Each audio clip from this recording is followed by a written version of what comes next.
సనాతన ధర్మం అంటే ఏందో అనుకొని ఏదేదో మాట్లాడుతున్నాడు మన తమిళనాడు నాయకగణం. ప్రజలు చెవుల్లో దూది పెట్టుకున్నట్టున్నారు తమిళనాడు ప్రజలు. అర్థం కావడం లేదు. సనాతన ధర్మం అంటే మన సంస్కారం, మన నడవడిక, మన ఆచారం, వ్యవహారం, ఆలోచన, మన గ్రంథాలు, ఇతిహాసాలు, పురాణాలు, దేవుళ్ళు, ఇవన్నీ కలిపితే సనాతన ధర్మం అవుతుంది. మరి సనాతన ధర్మంలో అనేక అంశాలు ఉన్నాయి. కుటుంబ వ్యవస్థ ఉంది. తల్లిదండ్రులు బిడ్డలను ఎలా సాకాలి, సంసారం ఎలా చేయాలి, ఇలాంటి విషయాలు ఎన్నో. తల్లిదండ్రులు బిడ్డల్ని పోషించాలి. పిల్లలు తల్లిదండ్రుల్ని దైవంగా భావించి ఆరాధించాలి. పెద్దల మాటలు వినాలి. చెడు సాహసాలు చేయకూడదు. చెడు లక్షణాలు వదిలేయాలి. ధర్మం కోసం నిలబడాలి.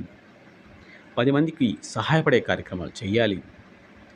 ఉత్తమమైన లోక కళ్యాణ కార్యక్రమాలు చేయాలి. భగవంతుని దర్శించాలి. మోక్షాన్ని పొందాలి. అన్నిటికి మించి ఒక్క మాటలో చెప్పాలంటే జీవితం ఎలా ఉండాలి అంటే ధర్మ అర్థ కామాలను మోక్షం కోసం ఉపయోగించాలి. ధర్మ అర్థ కామాలను మోక్షం కోసం ఉపయోగించాలి. ఈ ఒక్క శబ్దం చాలు సనాతన ధర్మం అంటే ఏమిటో తెలుసుకోవడానికి. ఇవేమీ తెలియని స్టాలిన్, ఉదయనిధి, ఇంకా ఎవరో పనికి మాలిన వాళ్ళు, వీళ్ళందరూ మాట్లాడే మాటలు ఏమిటంటే సనాతన ధర్మాన్ని అంతం చేయాలి. అంటే ఏంటి? మీ అమ్మ మీ నాన్న మీరు గౌరవించకూడదు, తల్లిదండ్రుల కుటుంబ వ్యవస్థ నాశనం చేయాలి, ఇష్టానుసారం వాయు వరుస లేకుండా ప్రవర్తించాలి, దుర్మార్గులను పెంచి పోషించాలి, ఐక్యత ఉండకూడదు, దేవుళ్ళు ఉండకూడదు, విగ్రహారాధన చేయరాదు, మంత్రోచ్చారణ ఉండకూడదు, దైవం లేదు, ఉండేది మనిషి మాత్రమే, బ్రతికేది నిత్యం, మరణించిన తర్వాత ఏమీ లేదు. ఇలా పనికి మాలిన విషయాలన్నీ చెప్పి మనిషి యొక్క ఆత్మశక్తిని, స్థిరత్వాన్ని, జ్ఞానాన్ని, మోక్ష సిద్ధాంతాన్ని నాశనం చేయడం. ఇది స్పష్టంగా చెప్తున్నాడు. దానికి ఒక మాటలో అర్థమవుతుందో అర్థం కాదో, తెలిసిందో తెలియదో ఆయన ఉదయనిధి గారు మాట్లాడుతున్నారు. సనాతన ధర్మాన్ని నిర్మూలించాలి. గతంలో చెప్పాడు సనాతన ధర్మం మలేరియా, టైఫాయిడ్ లాంటిది అని.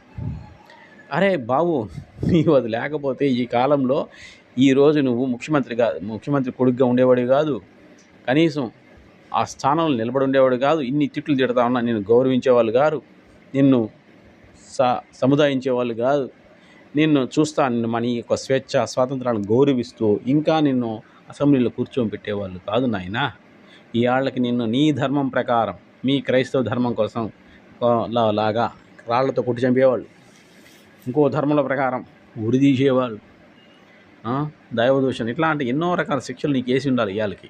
కానీ సనాతన ధర్మంలో అటువంటివి లేవు కాబట్టి, నీలాంటి వాళ్ళని ఎన్ని మందినో చూసింది కాబట్టి దానికి ధైర్యం ఎక్కువ, అందులో జ్ఞానం ఎక్కువ, అందువల్ల వాళ్ళు సహనంతో ఉన్నారు. దాన్ని నువ్వు ఆసరాగా తీసుకోకుండా దాన్ని అలక్ష్యం చేస్తే భవిష్యత్తులో అంతే అబ్బా, ఇంకేం చెప్పేది ఏం లేదు.